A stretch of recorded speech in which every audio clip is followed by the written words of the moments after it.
ते चारही आत येतात आणि काळजीने त्या दोघांकडे पाहत, "ते तुम्ही इथे का बोलावून घेतले आम्हाला? आणि काय रे, विक्रांत आताच तर बोलणे झाले होते ना आपले?" निलेश बोलतो. "हो हो, तुम्ही आधी बसा तर." ते सगळे खाली बसतात. तशी जाई सगळ्यांसाठी पाणी घेऊन येते. पाणी पिऊन झाल्यानंतर निलेश बोलतो, "आता तुम्ही सांगणार आहात का इथे का बोलावले म्हणून?" सांगतो. पण तुम्ही आधी माझे ऐकून घेणार, मगच बोलणार. चालेल ना?" "हो हो, चालेल." आणि विक्रांत त्यांना घडलेला सगळा प्रकार सांगत होता आणि ते चारही शॉक लागल्यासारखे ऐकत होते. विक्रांतचे बोलणे झाल्यानंतर त्यांच्याकडे बोलायला काहीही नव्हते. म्हणजे काय बोलावे हे त्यांना कळत नव्हते. इकडे आपल्या नवऱ्याबद्दल हे सगळं पुन्हा ऐकून जाईचे डोळे भरून आले. पण तिचा विक्रांतवर पूर्ण विश्वास असल्यामुळे ती तिथे शांत बसून होती. विक्रांतला ते समजले होते. तो जाईच्या समोर गुडघ्यावर बसत, "जाई, प्लीज तू रडू नकोस. माझा स्वतःवर पूर्ण विश्वास आहे. मी काहीही केले नाही आहे आणि हा विक्रांत तुला सोडून कधीच दुसऱ्याच्या कुणाचा विचार करणार नाही." खूप विश्वासाने तो जाईकडे पाहत बोलत असतो. "अहो, पण माझा तुमच्यावर पूर्ण विश्वास आहे." हे ऐकून विक्रांतला बरं वाटतं आणि बाकी चारही जणांना. कारण त्या दोघांचा एकमेकांवरचा विश्वास आहे हेच खूप महत्त्वाचे आहे. कारण नात्यातील विश्वास कधीच ढासळू द्यायचा नसतो. "बरं, मग आता पुढे काय ठरवले आहे?" निलेश बोलतो. "त्यासाठीच तर तुम्हाला इथे बोलावले आहे आम्ही." आणि ते दोघं त्यांच्या प्लॅनबद्दल सांगतात. या चारही जणांना तो प्लॅन खूप आवडतो आणि प्लॅननुसार रचनाला ते बरोबर अडकवणार होते आणि ती पण अडकणार होती याची खात्री होती. आता त्यासाठी आपल्याला अशा व्यक्तीची गरज आहे की ती व्यक्ती रचनाला यात बरोबर अडकवणार. आणि ते सगळे विचार करू लागले की कोण अशी व्यक्ती आहे जी आपल्याला मदत करेल आणि रचनाला पण अडकवणार म्हणून. आणि तोच जाई बोलते, "मनोज." आणि विक्रांत गोंधळून जाईकडे पाहतो. "मनोज? तो का आपली मदत करेल?" "अहो, करेल मनोज आपली मदत. आपण त्याला आपल्या प्लॅनबद्दल सांगितले तर तो नक्कीच आपली मदत करणार. थांबा, मी बोलवते त्याला इथे."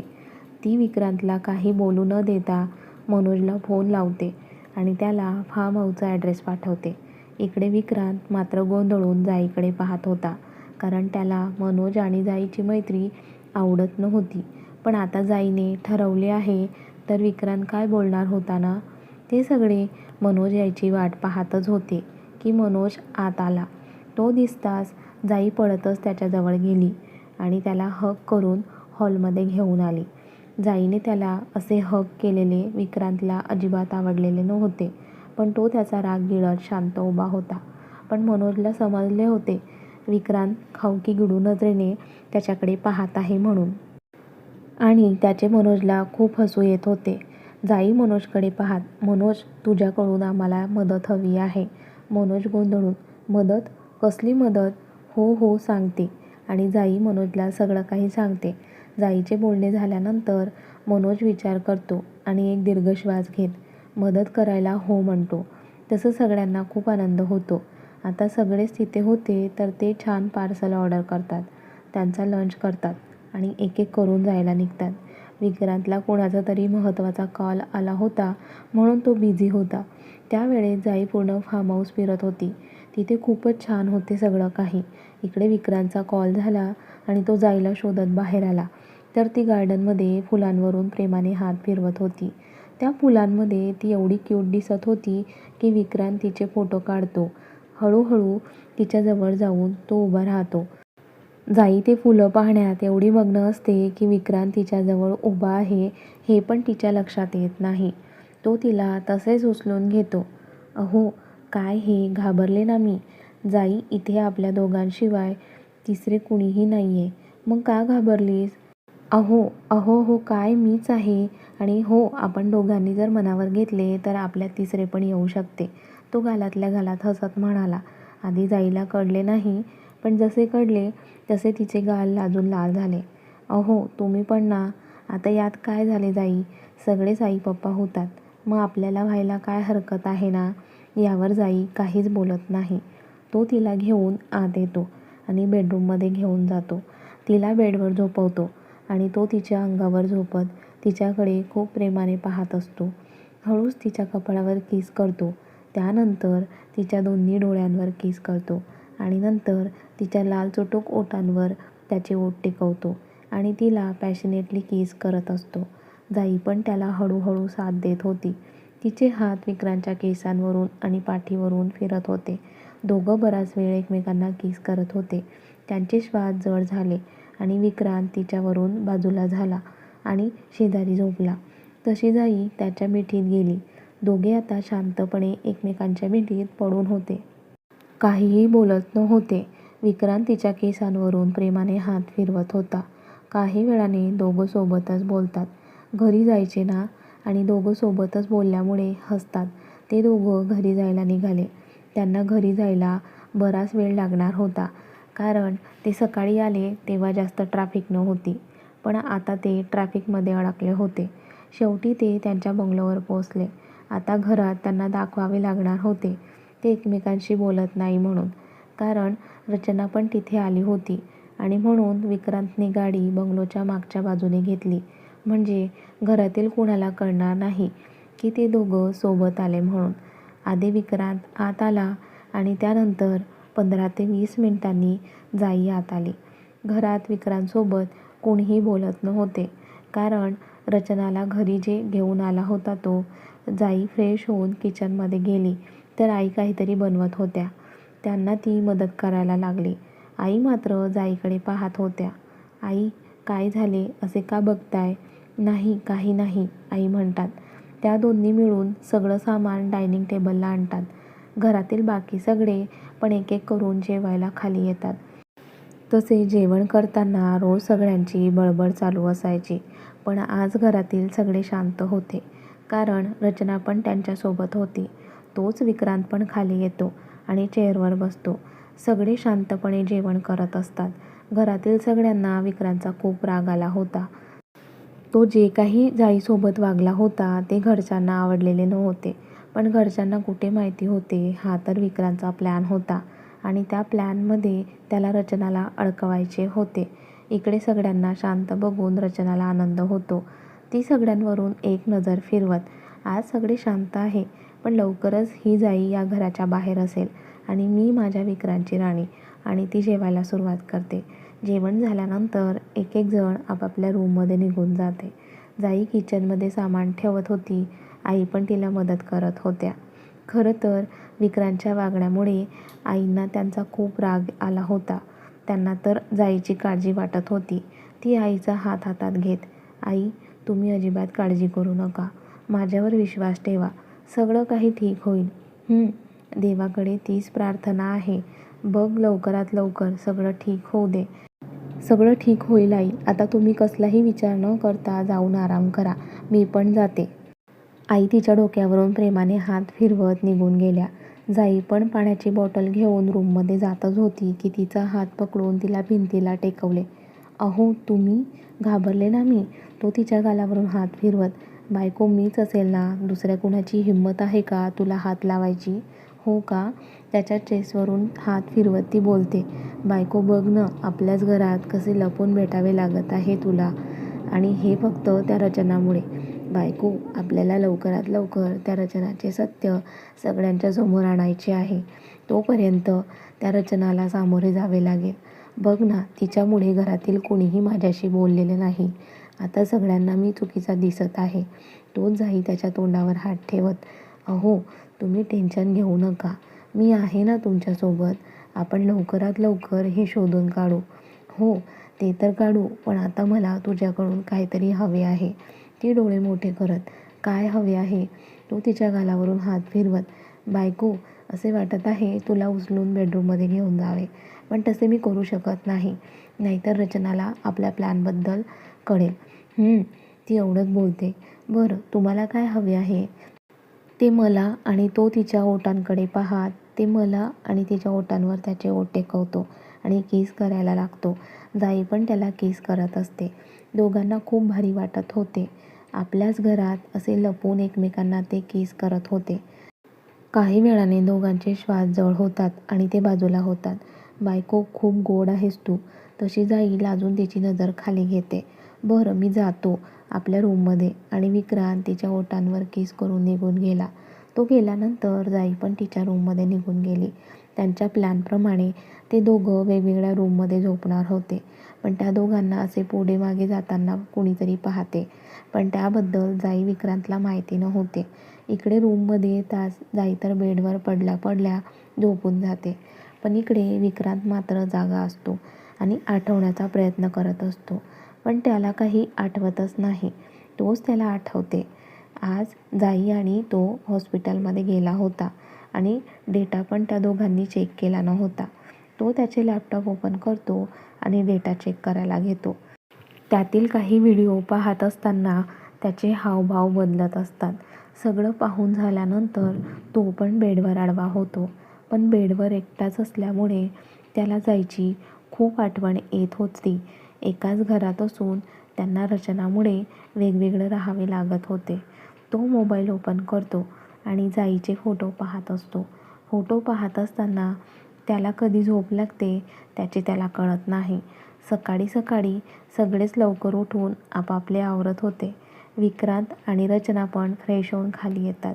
विक्रांतची नजर जाईला शोधत होती, पण ती किचनमध्ये असल्यामुळे त्याला दिसत नव्हती. इकडे रचना मात्र मुद्दाम विक्रांतच्या जवळ जायचा प्रयत्न करत होती.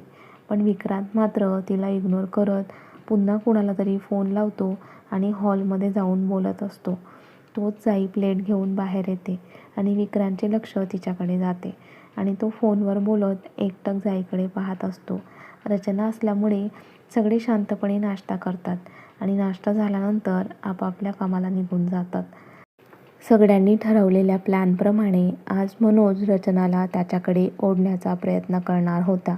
म्हणजे रचना त्यांच्या प्लॅनमध्ये आली की सगळंच क्लिअर होणार होते. आज विक्रांतची खूप महत्त्वाची मीटिंग असल्यामुळे तो ऑफिसमध्ये येऊन काही डॉक्युमेंट्स घेऊन मुंबईला निघून गेला होता. इकडे जाई पण तिच्या कामात व्यस्त होती. आज ऑफिसमध्ये विक्रांत नव्हता तर रचनाचे पण लक्ष लागत नव्हते. ती एकटीच कॅफेटेरियामध्ये बसली होती की मनोज मुद्दाम कॉफीचा कप घेऊन तिच्याजवळ येऊन उभा राहिला. ते मी बसू शकतो का इथे? तसे रचनाने गोंधळून त्याच्याकडे पाहिले. ती मनात विचार करत, हा तर कधी माझ्यासोबत बोलला नाही, आज कसा? पण ती एकटीच असल्यामुळे हो म्हटली. फॉर्मल दोघं बोलत होते. तोच मनोजला निलेशचा फोन येतो. त्यांनी प्लॅन केल्याप्रमाणे आज मनोजच्या घरी पार्टी अरेंज केली होती आणि त्याच पार्टीला रचनाला मनोजला घेऊन जायचे होते. बराच वेळ बोलून झाल्यानंतर मनोज फोन ठेवतो आणि रचनाकडे पाहत, सॉरी ते तुझ्यासमोर बसलो आहे पण तुझ्याशी काही बोललोच नाही. ते काय आहे ना, माझ्या घरी मी पार्टी ठेवली आहे त्याबद्दल फोनवर बोलत होतो. तू पण येशील पार्टीला माझ्या घरी? मनोज रचनाला विचारतो. रचना गोंधळून, मी? हो तू. पण बिन काही नाही, मी ॲड्रेस पाठवतो, तू पण ये. ऑफिसमधील पण बरेच जण येणार आहेत, तू पण ये. पण पार्टी कशाबद्दल आहे? ती मी नवीन बंगलो खरेदी केला त्याची पार्टी आहे. रचना ओरडून, काय? तू बंगलो खरेदी केला? हो. त्यात ओरडण्यासारखे काय आहे? तो एक सिप घेत बोलला. खरं तर मनोजला माहिती होते बंगलो ऐकून रचनाची रिॲक्शन अशीच असेल म्हणून. बरं, मला खूप काम आहेत, येतो मी. आणि हो, ॲड्रेस पाठवला आहे तुला, नक्की ये. ती फक्त स्माईल करते. इकडे मनोज निघून जातो. पण रचना मात्र विचार करत असते, मी जाऊ का पार्टीला? म्हणजे विक्रांत आज ऑफिसला नाही आहे तर तो पार्टीला येणार नाही. जायची पण माहिती नाही. एक काम करते, मी जातेच पार्टीला. आणि ती मनोजला मेसेज करते, मी येईल पार्टीला म्हणून. तो मेसेज बघून मनोज स्माईल करत त्यांच्या ग्रुपमध्ये मेसेज करतो. रचना पार्टीला यायला तयार झाली. इकडे सगळ्यांनी तो मेसेज वाचला आणि त्यांना आनंद झाला. आता पुढचा प्लॅन निलेश, सारिका, वैष्णवी आणि मोहित करणार होते. असा दिवस निघून जातो. जाई घरी निघून जाते. रचना बंगलोला न जाता पार्लरला जाऊन मेकओव्हर करून ती मनोजच्या इथे जाणार होती. इकडे सगळी तयारी झाली होती. मोहित, निलेश, सारिका आणि वैष्णवी एका रूममध्ये बसून त्यांच्या पुढच्या प्लॅनची तयारी करत होते. कारण काहीही करून त्यांना रचनाच्या समोर यायचे नव्हते. रचनाला जरा पण डाऊट आला तर त्यांच्या प्लॅन वर्क करणार नव्हता. त्यामुळे ते खूप सावधगिरीने सगळं प्लॅन करत होते. एक एक करून गेस्ट यायला सुरुवात झाली. मनोज सगळ्यांना वेलकम करत होता आणि तोच बंगलोच्या समोर एक गाडी येऊन थांबली आणि त्यातून एक व्यक्ती खाली उतरली आणि त्या बंगलोकडे डोळे मोठे करून पाहू लागली, कारण तो बंगलो विक्रांतच्या बंगलोपेक्षा खूप मोठा होता. ती व्यक्ती मनात विचार करत, बापरे, हा मनोज किती श्रीमंत आहे. आणि ती व्यक्ती आत जाते तर मनोज तिला समोर दिसतो. हाय रचना, मला वाटले तू येणार नाही, पण थँक्यू तू आलीस, मनोज तिला वेलकम करत बोलतो. रचना पण थँक्यू म्हणते. ती तुझा बंगलो खूप सुंदर आहे, ती पूर्ण बंगलोवरून नजर फिरवत म्हणते. थँक्यू. अगं, यापेक्षा मोठे मोठे बंगलो आहेत माझे, मुंबई, नाशिक, बऱ्याच ठिकाणी. काय? रचना आश्चर्याने बोलते. हो, तो स्माईल करत बोलतो. चल, सगळे आले बघ. आणि ते दोघं आत येतात आणि पार्टीला सुरुवात होते. सगळे मनोजचे अभिनंदन करत होते आणि हे चारही जण रचनावर नजर ठेवून होते. रचना मनात विचार करत, तसा हा मनोज दिसायला वाईट नाहीये, हँडसम आहे. विक्रांतपेक्षा याचा विचार केला तर तिच्या मनात विचार येतो. मनोज रचनाजवळ येत, काय गं, काय विचार करते? नाही, काही नाही. ज्यूस पिणार? ती हसत हो म्हणते आणि मनोज त्या दोघांसाठी ज्यूस घेऊन येतो, पण येताना एका ग्लासमध्ये काहीतरी टाकतो. तिच्याजवळ एक ग्लास तिला देतो आणि एक ग्लास तो घेतो. दोघं चिअर्स करतात आणि ज्यूस पीत असतात. रचनाला ड्रिंक असले ज्यूस प्यायची सवय असल्यामुळे तिला काही वेगळे वाटत नाही. ती शांत पिऊन घेते. असेच एक एक करून मनोजला भेटून जात होते. आता मनोज रचनाच्या समोर येऊन बसतो. तिला चांगलीच नशा चढली होती आणि त्याचा फायदा मनोज घेतो. म्हणजे त्याला निलेशने काही प्रश्न सांगितले होते, तेच रचना त्याला विचारायचे होते आणि तो एक एक करून रचनाला विचारत असतो. रचना पण नशेत असल्यामुळे त्याच्या प्रश्नांची उत्तरे देत होती. रचना, तुझा बेस्ट फ्रेंड कोण आहे? ती हसत, माझा बेस्ट फ्रेंड विक्रांत आहे. आणि पहिले प्रेम? तशी ती बोलायची थांबते. काय झाले रचना? तिचे डोळे काठोकाठ भरून येतात. माझे पहिले प्रेम विक्रांतच आहे, ती रडत रडत. मनोज, तुला माहिती, मी विक्रांतवर खूप प्रेम करते, पण त्याने त्या जाईसोबत लग्न केले. माझ्या विक्रांतने जाईसोबत लग्न केलेले मला नाही आवडले आणि म्हणूनच मी विक्रांतला माझे बनवण्यासाठी एक प्लॅन केला. आणि रचना तिच्या प्लॅनबद्दल त्याला सांगू लागली. जेव्हा विक्रांतला इंडियामधून डॉक्युमेंट्स हवे होते, त्याने ऑफिसमधील एका जणाला सांगून ते तिकडे घेऊन बोलावले होते, पण त्या व्यक्तीला तिकडे न पाठवता मीच ते डॉक्युमेंट्स घेऊन तिकडे गेले. खरं तर मी तिकडे डॉक्युमेंट्स घेऊन गेले हे विक्रांतला आवडले नव्हते, पण त्याचा नाईलाज होता. आमच्या मैत्रीच्या खातर त्याने मला काही दिवस तिकडे राहायची परमिशन दिली आणि मी त्याच गोष्टीचा फायदा घेऊन माझा प्लॅन वर्क केला. आम्ही त्या दिवशी पार्टीला गेलो होतो. तिथे त्याला मी ड्रिंक दिली. त्या ड्रिंकमध्ये एक औषध मी टाकले आणि त्याने हळूहळू विक्रांतला नशा चढत होती. त्याला घेऊन मी हॉटेलला आली आणि त्यांच्या रूममध्ये गेले. त्याला बेडवर नीट झोपवले आणि त्याच्या शेजारी बसून त्याच्याकडे खूप प्रेमाने मी पाहत बसले. पण मला त्याला माझे बनवायचे होते, म्हणजे जाईसाठी मला ते करावे लागले. मी त्याच्या अंगापासून त्याचे पॅन्ट शर्ट काढले आणि त्याच्या चेस्टवर डोकं ठेवून झोपले.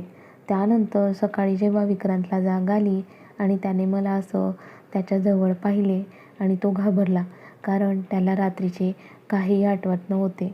मग तेव्हा आम्ही इंडियामध्ये आलो तेव्हा मी एक हॉस्पिटलमध्ये जाऊन प्रेग्नन्सीचे खोटे रिपोर्ट बनवले आणि सांगितले, मी तुझ्यापासून प्रेग्नंट आहे. खरं तर मला असे करून विक्रांतला मिळवायचे नव्हते, त्याला फसवायचे नव्हते, पण त्याला माझे प्रेम कधीच दिसले नाही. मी तर लहानपणापासून त्याच्यावर प्रेम करत आले, पण तो फक्त मला एक चांगली मैत्रीण म्हणत आहे आणि अजूनही मैत्रीणच समजतो. पण या वेळेला मी त्याला माझ्या प्लॅनमध्ये अडकवले आणि आता त्याच्या घरी पण राहायला गेले. आता लवकरात लवकर मला त्या जाईला विक्रांतच्या आयुष्यातून बाहेर काढायचे आहे आणि विक्रांतशी लग्न करायचे आहे आणि या प्रेग्नन्सीमुळे मी सगळं काही करू शकणार आहे. इकडे मनोजने त्याचे काम केले होते. सारिका, निलेश, वैष्णवी आणि मोहित पण एकमेकांना टाळ्या देत होते, कारण त्यांना जे पाहिजे होते ते मिळाले होते. इकडे रचनाचे सगळे बोलणे झाले आणि तिला चक्कर येऊन ती बेशुद्ध झाली. मनोजने काही नोकर माणसांच्या मदतीने तिला बेडरूममध्ये झोपवले आणि तो या चारही जणांजवळ आला आणि त्यांनी पुन्हा रूममध्ये पार्टी केली. कारण उद्याचा दिवस रचनाचा विक्रांतच्या आयुष्यातील शेवटचा दिवस असणार होता. याबाबत या चारही जणांनी जाई आणि विक्रांतला काहीही सांगितलेले नव्हते. म्हणजे जाई विक्रांतने वेगळा प्लॅन केला होता, पण वेळेवर निलेशने तो प्लॅन चेंज केला आणि तो वर्क झाला होता. हे चारही जण पार्टी करून घरी निघून जातात, कारण ते उद्या सकाळी विक्रांतच्या बंगल्यावर जाणार होते पुराव्यासहित. बघूया उद्याच्या भागात काय होते. आणि कथेचा हा भाग कसा वाटला कमेंट्स करून नक्की कळवा. व्हिडिओला लाईक करा, जास्तीत जास्त शेअर करा आणि आठवणीने हाईप पण करा. आणि तुमच्या सगळ्यांच्या आवडत्या लाईव्ह मराठी स्टोरी चॅनलला सबस्क्राईब पण करा. धन्यवाद.